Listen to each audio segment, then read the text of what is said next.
I think my favorite of all of his books is really The Grave of Alice B. Toklas, which is a really superb collection of essays that he had written and had published elsewhere over the years. But it is a really, really wonderful example of the range of his interests and intelligence.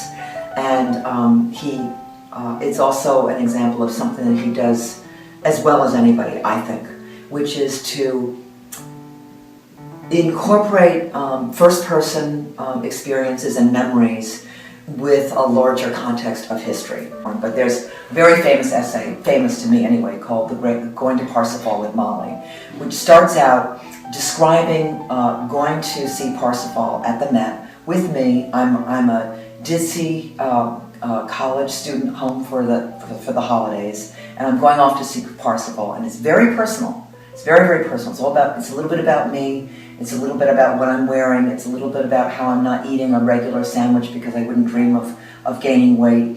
But then it very quickly, he uses that as fodder and excuse, and then very quickly launches into his own personal account of seeing Wagner at Bayreuth in Germany. And then he launches into Wagner, and whether Wagner was an anti-Semite, and whether it's all right to be an anti-Semite if the anti-Semite has created great music.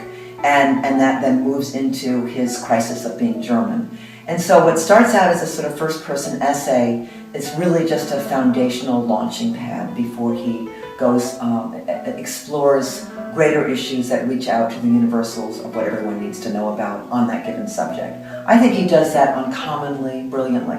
You can only have one best friend, but I'm going to have two favorites. And the second favorite book is The Rose Garden, because it's very personal.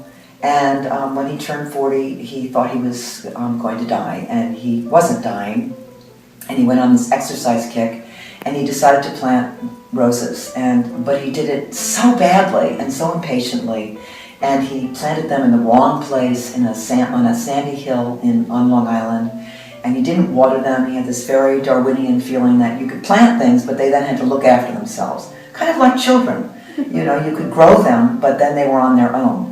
And it's a very personal book, and you learn all about the history of roses and rosarians and what it's like to feed things and his memories of gardening with his father. And it's very moving, and it packs a lot of power into, I think, about 60 or 70 pages. The Rose Garden.